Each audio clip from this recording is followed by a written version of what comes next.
Satu kata buat saya, reportase buat pengacara yang hebat, yang uangnya banyak.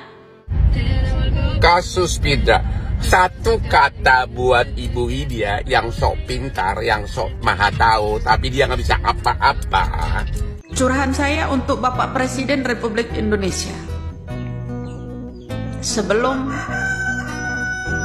berakhirnya nyawa saya.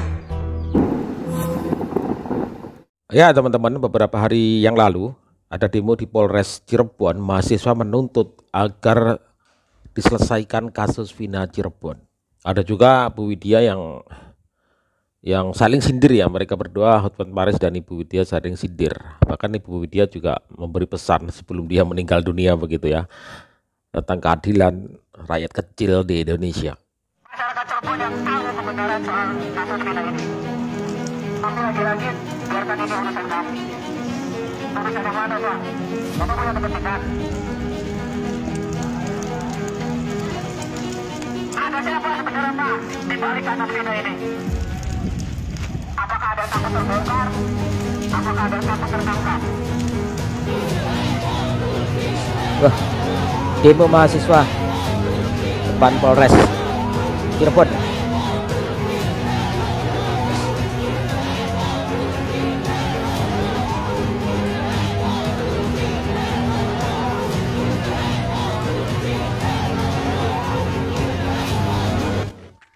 Satu kata buat saya, reportase buat pengacara yang hebat, yang uangnya banyak. Siapa? Dan pengacara calon wali kota Bandar Lampung dan mantu calon legislatif dari PDIP, ya. Reportase kalian kalah gesit yang namanya sama Bapak Deddy Mulyadi dan Widya, ya kan? Masa uang miliaran banyak bertumpuk gitu kalah gesit dengan Bang Deddy Mulyadi, kalah gesit dengan Widya yang memberikan info, ya kan? Masa seorang calon wali kota Bandar Lampung yang namanya Putri Paslon, Pansos itu ya, kalah gesit yang namanya urusan Vina ini, kasus Vina ini kalah gesit dengan Pak Deddy Mulyadi. Saya acungin 4 jempol buat Pak Deddy, ya, itu saya. Karena apa? Masa uang orang miliarder nggak bisa nuntasin yang namanya kasus Vina, malah kendor. Minta presiden, kalah lantang dengan namanya Widya, kalah gesit dengan yang namanya Bapak Deddy. Jadi sampai di situ paham apa kinerja mereka. Kinerja mereka cuma jumpa pers. Itu seorang pengacara yang katanya hebat itu, ya. Pengacara hebat yang kata-katain saya mak lampir, comberan, ya. Anda di situ, ya Bapak, ya. Tugasnya apa? Cuman jumpa pers, cuman mengambil data laporan dari timnya toh kan. Nah, kalau Bapak Deddy Mulyadi terjun ke lapangan langsung, meskipun di prank gitu loh sama orang-orang itu ya, meskipun di prank Bapak Deddy ya, di prank motor ya, naik motor. Ada yang nggak bisa motor, ditambah lagi dengan video call dengan Uya Koya. Ada seorang anak juga mantan bupati itu nggak bisa nyopir mobil, ya kan? Nah, itu kalah gesit orang yang udah jarinya begini udah berat dengan perhiasan, kemudian udah miliarder, ya kan? Kalah gesit dengan Bapak Deddy Mulyadi. Kemudian yang namanya pengacara calon paslon ya, pansos calon wali kota Bandar Lampung yang namanya Putri yang sibuk cari Widya itu ya, kalah lantang dengan Widya, ya kan? Kasus ini, kasus Cirebon, katanya dia pengacara ngurusinnya dari 2016 sampai sekarang. Nggak ada menemukan titik terang. Sudah, kalau titik terang saya kan satu toh, periksa orang tua Iki itu saja beserta jajarannya. Oke, itu saya. Nah, kalian mana pendapatnya? Ada nggak mengarah ke arah jenderal-jenderal di situ? Nggak ada. Sejauh ini Putri ada nggak mengangkat yang kasus-kasusnya Vina Cirebon ini? Kasus-kasusnya ini mengarah ke orang tuanya Eki? Ada nggak? Nggak ada. Cuman siapa yang ngangkat ini toh? Kemudian yang panas siapa? Putri. Yang panas siapa? Ya satu lagi pengacara yang katanya hebat. Kehebatan Anda kalah gesit dengan Bapak Deddy Mulyadi. Jujur aja gua, orangnya jujur loh. Terbuka banget saya orangnya ya. Saya tuh lebih jujur aja. Kalah gesit mencari fakta itu, menelusuri kasus-kasus ini baik itu pelaku, baik itu saksi, semuanya kalah gesit dengan Bapak Deddy Mulyadi. Ini orang ya, Bapak Deddy Mulyadi inilah yang patut dijadikan pemimpin buat saya.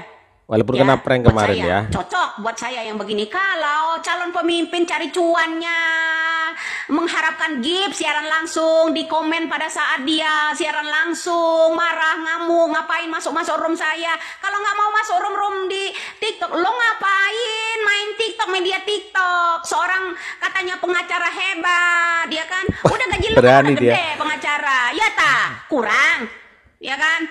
Loh. Seharusnya Anda tahu media sosial ini untuk apa, ya kan? Nah, jadi seorang pengacara Tendel. katanya calon pemimpin kok main TikTok, ya kan? Calon pemimpin cari keributannya di TikTok itu. Ketika kita mengangkat kasus ini, dia yang panas bilang menghalangi. Anda itu aja menghalangi. Itu Bapak Deddy Mulyadi nggak ada yang terhalangi. Tetap jalan. Anda jalan kemana? Masa cari jalan ke rumah Widya? Cari tuh jalan fakta yang sebenarnya seperti Bapak Deddy Mulyadi.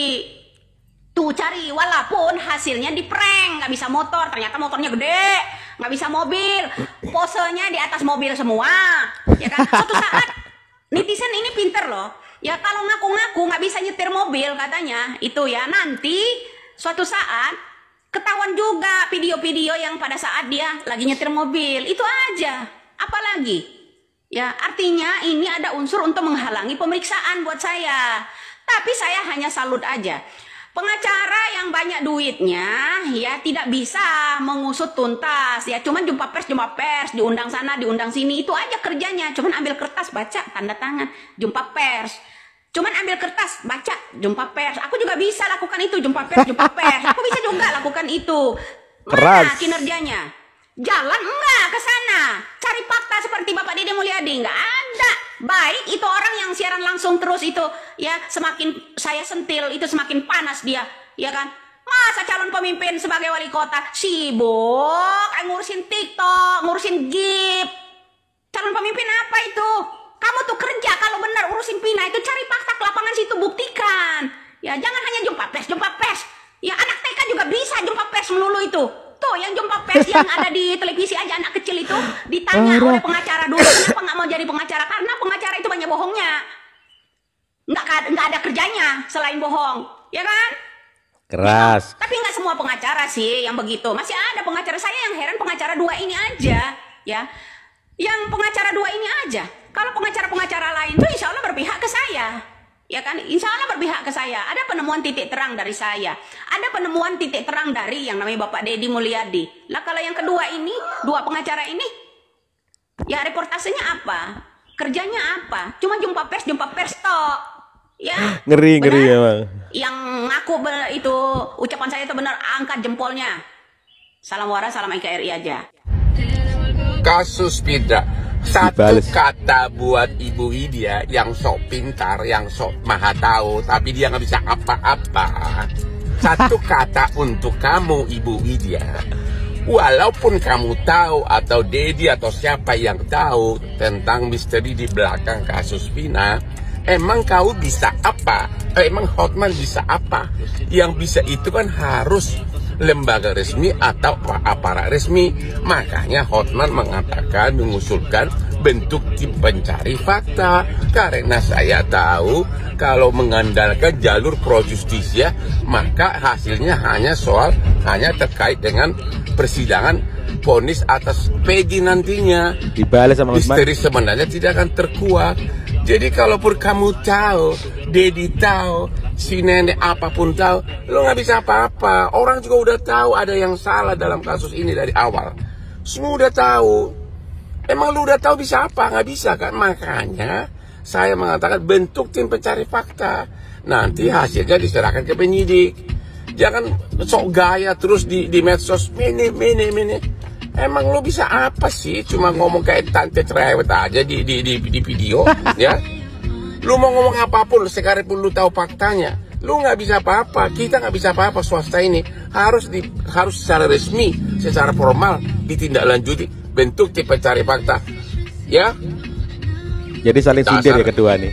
Curahan saya untuk Bapak Presiden Republik Indonesia. Ada apa Ibu Widya nangis-nangis?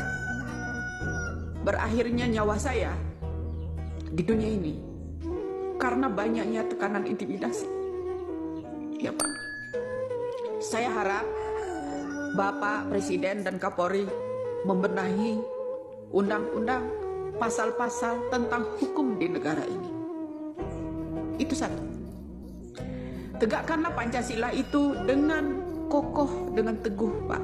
Pertama, ketuhanan yang Maha Esa. Apabila pejabat-pejabat itu, para hukum itu memiliki Tuhan, saya harap mereka punya Tuhan karena sumpah mereka itu mengatasnamakan Allah. Allah itu tidak bisa dibohongi. Sangat emosional ya. Bu, dia sangat emosional.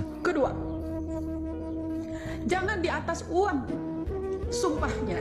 Seorang para pejabat, para penegak hukum itu di atas uang. Saya butuh keadilan di negara ini. Hukum itu seakan-akan menyayat saya saat. Kedua, kemanusiaan yang adil dan beradab. Berikan keadilan pada manusia-manusia yang ada di Indonesia ini. Saya bukan siapa-siapa, saya hanya diturunkan Allah ke bumi ini. Rasa manusiawi, rasa toleransi, beradab sesama agama, itu keinginan saya. Ketiga, karena drama-drama kalian lah Indonesia jadi terpecah belah. Yang dulunya saya mendukung Bapak Jokowi, akhirnya saya jadi pembenci Bapak Jokowi. Karena bencinya saya bukan karena Bapak Jokowi, tapi Bapak Jokowi dikelilingi orang-orang mafia saat ini. Ketiga, empat, katanya merakyat, tapi rakyat semuanya ditindas. Katanya merakyat, tapi undang-undang diperbaiki hanya menguntungkan semua pejabat yang mengatasnamakan wakil rakyat. Undang-undang hanya berlaku buat orang yang berduit saja, tidak punya Tuhan. Mereka bersumpah di atas jabatan yang mengatasnamakan Allah, tapi mereka tidak takut dengan Allah, itu murka mereka semua. Kelima, saya butuh keadilan. Keadilan sosial bagi seluruh rakyat Indonesia. Saudara-saudara kita Bapak, banyak yang tidak terungkap pembunuhannya, banyak yang tidak terungkap korupsinya. Di mana letak keadilan itu Pak? Tolong Pak Presiden. Sedih banget ya dia ya. Tolong Bapak Kapolri. Emosional. Saya manusia biasa. Saya manusia biasa, bukan keturunan para konglomerat. Tapi saya butuh keadilan, terutama orang-orang yang udah dijadikan tersangka yang tidak bersalah. Arwah Pina tetap menghantui mereka. Jangan gengsi. Saya butuh keadilan di negara ini Pak. Tolong, dengan logonya negara kita ini memiliki Pancasila, berpegangan teguh, berpegangan erat. Janganlah dipecah belah karena undang-undang kalian. Pertama, yaitu masalah kasus demi kasus. Tidak ada yang terselesaikan dengan murni, semuanya direkayasa. Saya harap arwah ibu saya di sana, uyut saya di sana, seorang pejuang dulunya, semoga bisa membukakan ini semua melalui saya. Mudah-mudahan kalian semua paham apa yang saya inginkan. Doa saya hari ini, pagi ini, agar terkuat segera, agar selesai. Setelah ini kita masih akan menghadapi selesainya yang namanya hukum ini. Jika ini terkuat, masih akan berhamburan darah di negara kita ini. Masih akan berhamburan darah. Pembunuhan yang akan dilakukan bagi saksi-saksi yang benar. Mengerikan sekali ya Allah. Pembunuhan yang akan dilakukan apabila saksi-saksi orang yang jujur ini membuka siapa dalang dari ini semua, berawal dari mana. Pembunuhan makin banyak. Tolong Bapak Presiden, Bapak Kapolri, benahilah hukum. Kuatkan rakyat-rakyat yang memberikan jalan penelusuran. Itu penuh perlindungan Pak, bukan berdasarkan uang. Itu salah satunya. Semoga Bapak Presiden menyimak akhir kata dari saya ini. Ya, saya bukan takut setelah ini terbongkar masih akan ada banyak pembunuhan buat orang-orang yang menjadi saksi sebagai kejujuran. Ya, orang-orang yang mengintimidasi saya itu akan semakin kejam. Lebih kejam dari ucapan mereka ini, Pak. Itu yang saya lihat. Semoga Bapak Presiden sehat, Bapak Kapolri sehat, bisa menyimak konten saya ini yang terakhir bicara tentang hukum. Apabila kelak saya diintimidasi, diculik orang, dibunuh orang, apakah Bapak tetap berpangku tangan, diam? Tapi insya Allah, Allah akan membalas itu semua. Allah akan membalas itu semua segera. Saya tidak pernah takut mati. Nyawa saya hanya pada Allah. Ketika saya esok dijemputnya, saya ingin Indonesia ini berlaku adil. Arwah saya tetap akan bicara melalui siapapun itu suatu saat. Terima kasih. Emosional banget ya. Emosional banget Bu Wida ya. Halo para monyong-monyong, halo monyong-monyong di luar. Kalau tidak ada perubahan drastis cara pengungkapan misteri kasus Vina, maka kasus ini hanya akan berakhir dengan diajukannya Peggy ke pengadilan. Soal bersalah atau tidak itu putusan hakim, tapi kasusnya akan menguap. Kasus lainnya akan menguap. Jadi inilah saatnya agar para monyong-monyong segera mendesak Jokowi, Komisi 3, Menko Polhukam, bentuk tim pencari fakta. Nggak ada jalur lain, ya, termasuk ke oknum pengacara yang tidak tahu malu ikut-ikutan. Dia bukan kuasa, bukan siapa-siapa, ikut-ikutan nggak tahu apa-apa. Ini beda dengan kasus Sambo. Kasus Sambo kan kasusnya ada, mayatnya ada, langsung waktu itu kan semua orang lihat. Kalau ini kan udah 8 tahun lalu, sudah beda. Halo para monyong-monyong, jangan ingin murahan aja tampil di TV agar masuk TV. Kuasa bukan, siapa bukan, tampil di TV. Malu-maluin kalau mau masuk TV, ikut saya aja. Aku dikejar TV tiap hari, aku tidak mau. Para monyong-monyong.